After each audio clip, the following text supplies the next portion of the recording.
Boa noite, pessoal.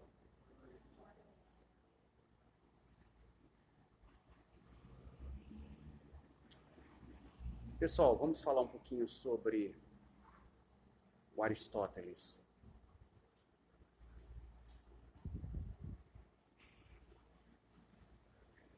O que foi, Amanda?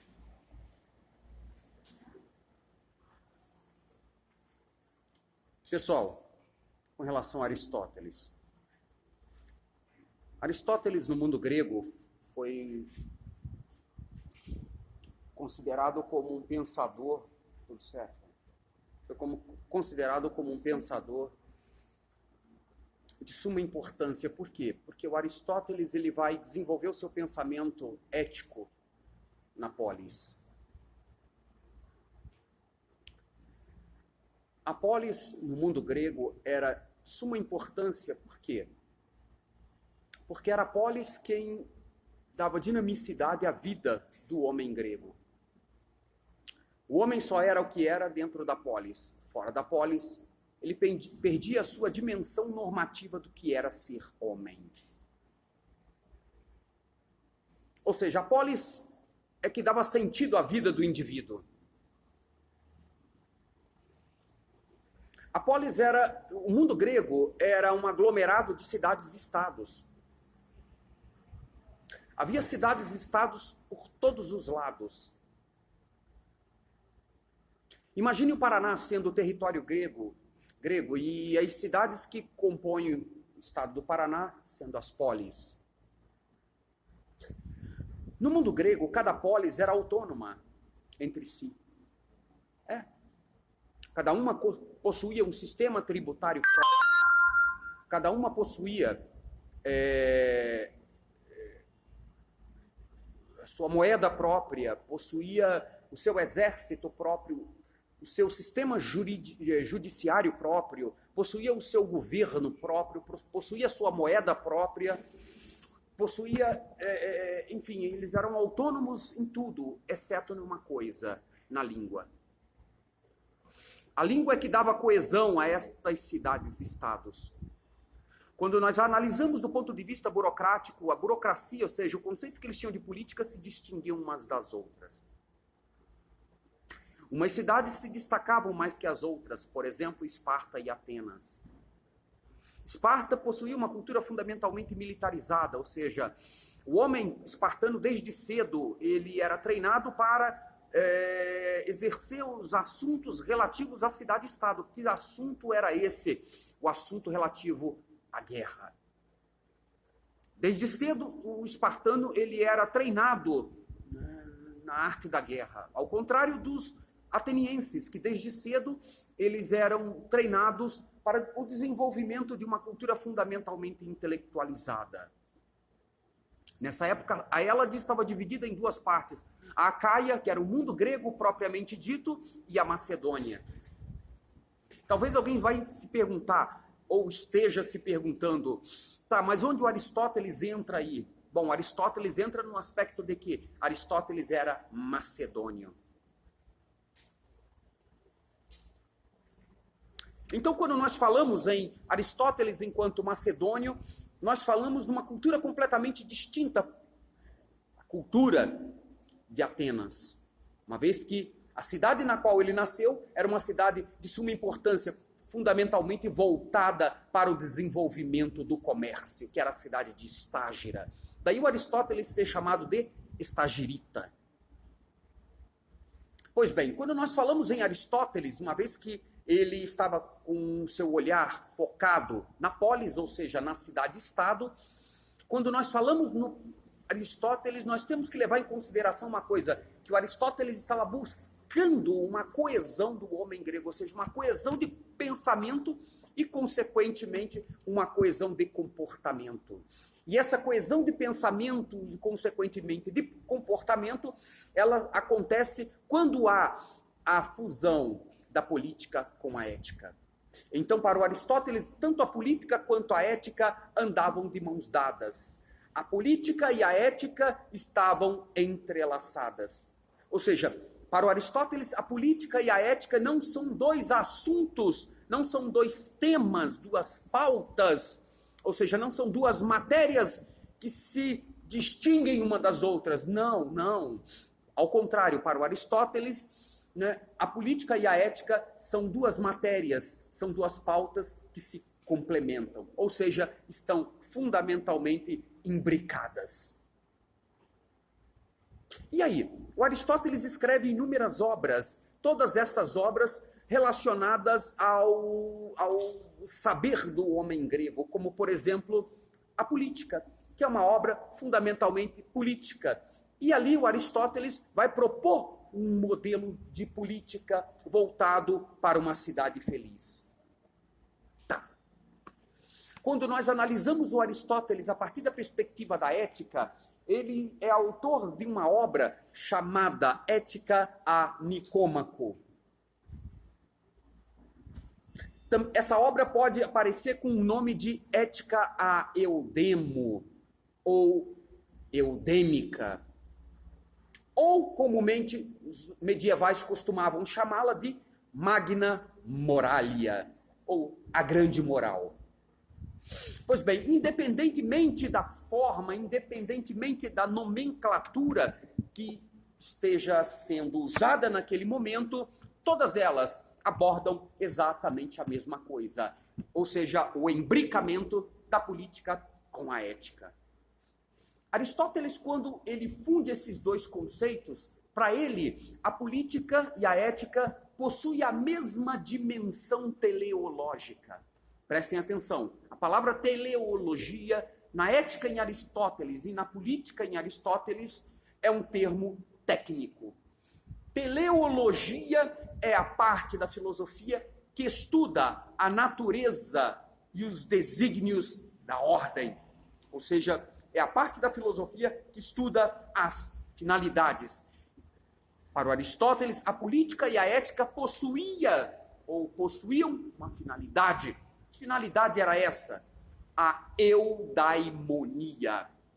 Se por um lado teleologia significa finalidade, desígnio, ordem, por outro lado, a eudaimonia, que é a finalidade última da ética e da política dele, significa tanto felicidade quanto viver bem.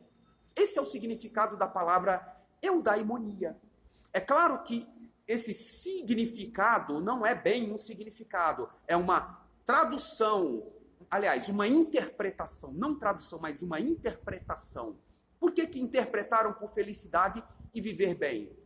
Porque para Aristóteles, quando nós analisamos à luz das suas obras, a política e a ética para o Aristóteles visava justamente a felicidade do homem grego. E essa felicidade dele dependia do quê?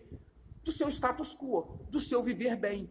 Mas para o Aristóteles, o viver bem não estava atrelado à ideia de acúmulo de riquezas.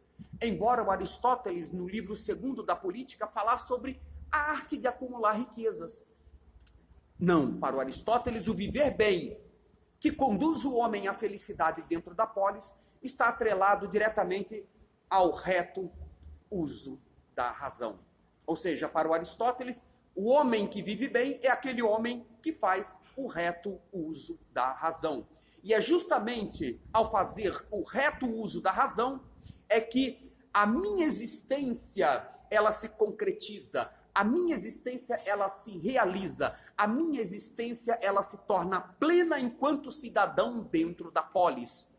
E uma vez se tornando plena enquanto cidadão dentro da polis, eu vou praticar a justiça. Percebe que o Aristóteles, quando fala da prática da justiça, o Aristóteles ele diz que a justiça ela é característica do homem virtuoso. Só pode praticar a justiça quem atingiu, ou quem sabe, ou quem pratica a virtuosidade humana. Ou seja, é o cidadão virtuoso. O virtuoso para o Aristóteles não tem o mesmo sentido que para os sofistas. Para os sofistas, a areté, ou seja, a virtude, estava atrelado justamente à capacidade que eu tenho para lidar com os assuntos políticos relativos à polis. Para o sofista, o virtuoso, aquele indivíduo que havia atingido seu grau de areté, era aquele indivíduo que sabia como manipular, como construir bem o discurso. Já para o Aristóteles, não. O virtuoso para o Aristóteles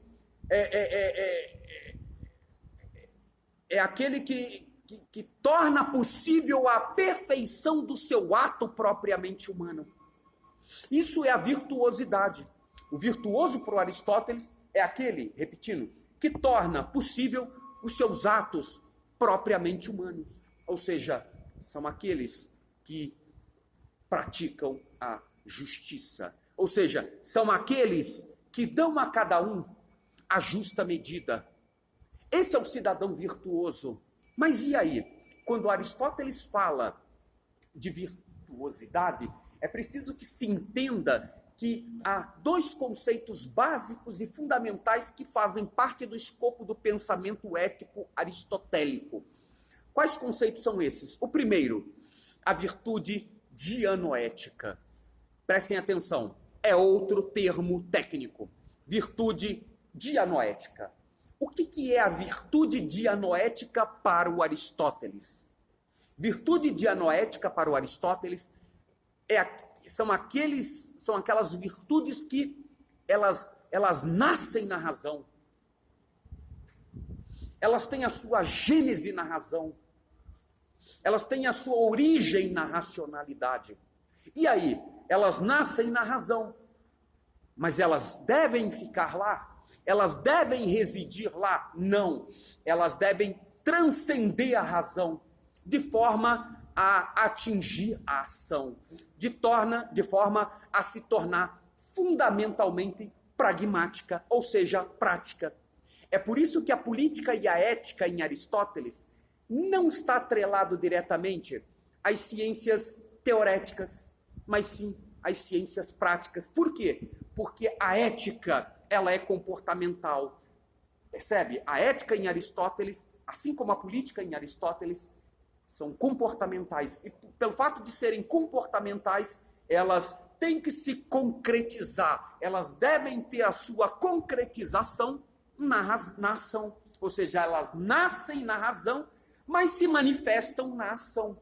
Em outras palavras, quando Aristóteles propõe uma ética que brota da razão, mas que tem a sua concretude, a sua consumação na ação, ele está propondo aí uma ética fundamentalmente racionalista. A ética em Aristóteles é uma ética fundamentalmente racionalista. Por quê? Por causa disso que eu acabei de falar. Nasce na razão, dianoética, mas ela não deve residir apenas e tão somente na razão. Não deve ficar lá, não deve se restringir apenas à razão. Elas devem se manifestar onde? Na ação.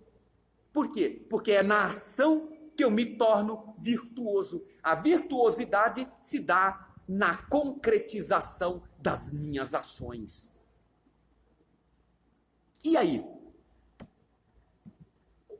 Essa ideia de Aristóteles, né, de ação e razão, ação e razão, são dois polos distintos. Por quê? Porque quando nós falamos em ação, nós falamos em paixão. Muitas vezes, né, as nossas ações, elas são produtos da paixão. E aí? O Aristóteles condena a paixão? Não. Ele não condena as paixões. O que o Aristóteles condena é o fato de que as nossas ações não devem ser produto das paixões. Por quê? Porque a ação, enquanto produto da paixão, a ação enquanto produto dos desejos, a ação enquanto produto dos apetites, dos vícios, elas nos conduzem ao sofrimento. É por isso que ele vai dizer o seguinte, que no que diz respeito às nossas ações, as paixões, há dois extremos. Dois extremos. A questão é que, quando Aristóteles fala de dois extremos, ele fala em termos de excesso, em termos de falta.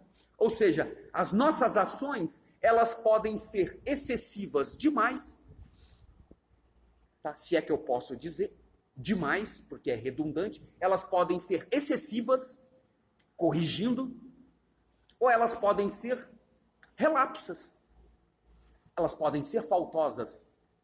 Percebe que tanto no que diz respeito às minhas ações, se elas são excessivas ou se elas são relapsas, eu automaticamente serei conduzido ao sofrimento. E aí? Para que haja virtuosidade das minhas ações, eu preciso o quê? Ponderar as minhas ações. Por quê? Porque os extremos são prejudiciais. Se os extremos são prejudiciais, se isso é verdade em Aristóteles, e aí? Qual é a alternativa que o Aristóteles vai dar? Qual é a saída? Bom, se os extremos são prejudiciais, a virtude está no meio. O que é a virtude? É o equilíbrio. É o que o Aristóteles vai chamar, ou chamou de meizuntes. É o equilíbrio. O que é esse equilíbrio? É a mediania entre o excesso e a falta. Percebe que aqui, ó, nós temos o quê? Uma mesa. Ou seja, essa mesa é que dá o quê? Equilíbrio aos objetos que estão sobre ela.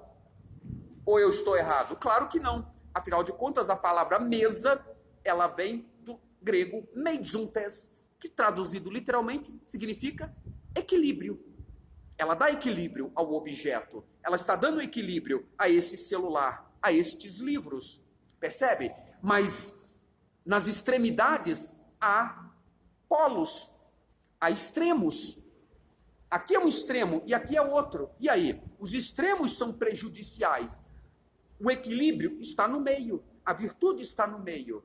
Pois bem, é justamente dessa ideia de equilíbrio, de mediania, é que vai sair o conceito de virtuoso ou virtuosidade. A virtuosidade é aquele indivíduo cuja ação não é uma ação movida pelos extremos, pelos polos, mas é aquele indivíduo cuja ação é uma ação equilibrada. E o que é que dá equilíbrio às nossas ações? É a razão.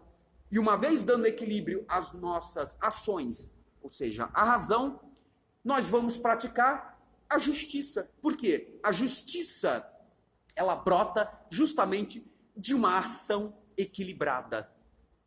Está correto isso para vocês, gente? Está claro isso para vocês?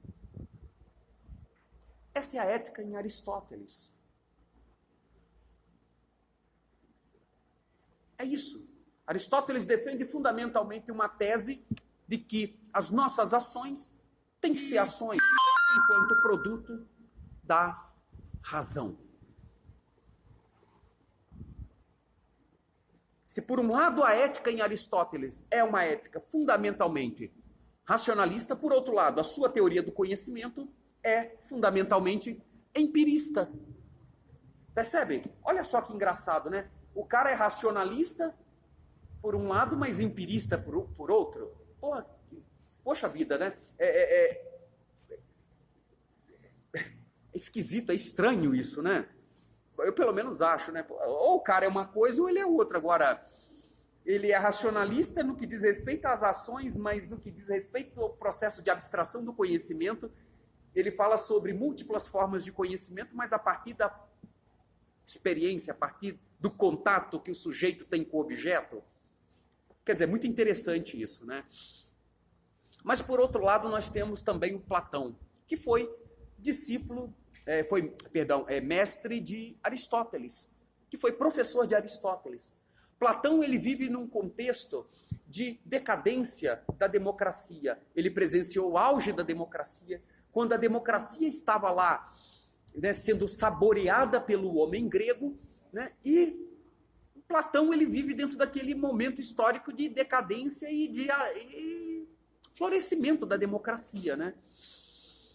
Pois bem, quando nós falamos em Platão, nós falamos em classes sociais. Platão, né, isso é história, tá? Platão vive num contexto de que as classes sociais estavam se articulando na Grécia Antiga. Se você pegar qualquer livro de história, eles vão dizer isso, né, na articulação das classes sociais.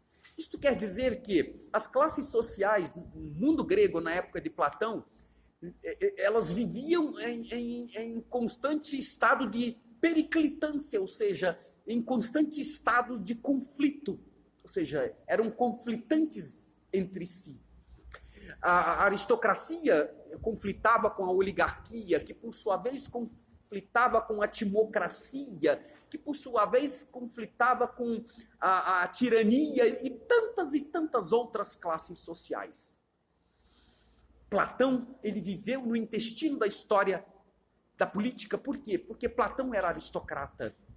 Platão vem da aristocracia e, portanto, né, Platão vem de uma classe social elevadíssima em Atenas. A aristocracia era a classe mais rica e mais poderosa que existia no mundo grego na época do Platão. Platão vive, ele vem dessa classe social. Pois bem, o Platão ele vai experimentar a queda, a dissolução da aristocracia, classe esta na qual ele pertencia, numa oligarquia. Isto quer dizer que os aristocratas, na época do Platão, eles eram homens riquíssimos, eles eram homens que eram detentores de grandes propriedades e de grandes somas vultuosíssimas de riquezas. Ou seja, eram homens que acumulavam riquezas, mas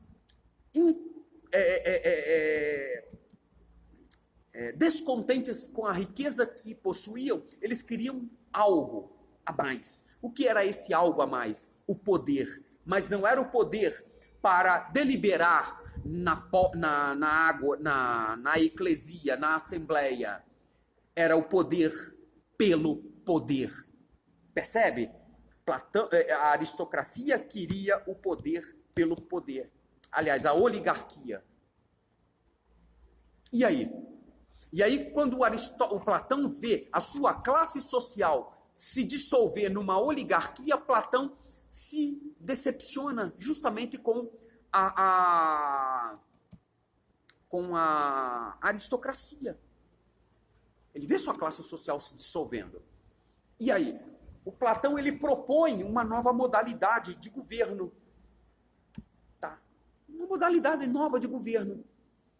A princípio, isso chamou muito a atenção e despertou a ira da aristocracia. Por quê? Porque feria diretamente os interesses justamente da aristocracia e da oligarquia, principalmente dessas duas classes sociais.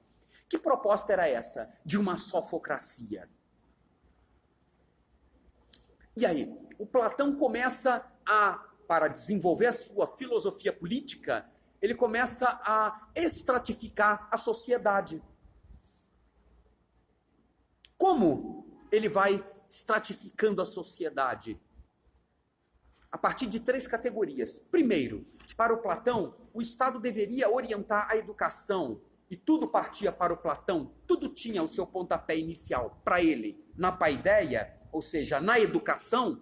A educação era o elemento primordial e essencial no que diz respeito ao processo de construção, né, de um bom cidadão na polis e, consequentemente, de um bom governante. Por quê?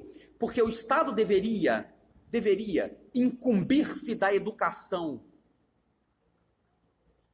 do menino até atingir a sua maioridade. E aí, ele atinge a sua maioridade. Qual é a função do Estado agora? Uma vez que o Estado o preparou, é o Estado quem irá separá-lo. Se o Estado prepara, é o Estado quem separa. É o Estado quem vai catalogar. Como? Simples. O indivíduo, ele vai passar por uma avaliação, passar por uma análise do Estado. O Estado vai verificar, né, vai identificar quais são as aptidões que esse indivíduo tem. E aí? Se esse indivíduo ele é um cara que está apto, possui a aptidão para o desenvolvimento do comércio, para o desenvolvimento da agricultura, das artes, esse cara, ele vem para cá, ou seja, ele será separado. Esse cara será chamado, considerado como alma de bronze para o Platão. Por que alma de bronze? Porque é um metal seminobre. Ainda não é um metal nobre, mas é um metal seminobre. Tem o seu valor? Tem, mas não tanto quanto os metais nobres. Está ali a tabela periódica e vocês podem ver ali quais são os metais nobres e quais são os metais seminobres. O bronze é um metal seminobre. Tá. Por que é seminobre? Porque ele possui um valor muito relativo, um valor baixo. Possui valor? Sim, mas não tanto quanto o nobre. E aí, esse indivíduo, ele vai estar incumbido de desenvolver a agricultura e o comércio. Só que, lá no meio, com o passar do tempo, como o desenvolvimento da agricultura demanda trabalho braçal, esse indivíduo vai adquirindo, com o passar do tempo, um certo porte físico. Mas e aí? Esse indivíduo, uma vez que ele é alma de bronze, ele também possui aptidões, inteligência para o comércio. Percebe que precisa ter inteligência para negociar, para comprar e para vender, ou seja, para lucrar. Por quê? Porque através da compra e da venda, da negociação dos produtos, é que há o superenriquecimento de uma polis em detrimento da miséria ou do não enriquecimento da outra. Tá, esse cara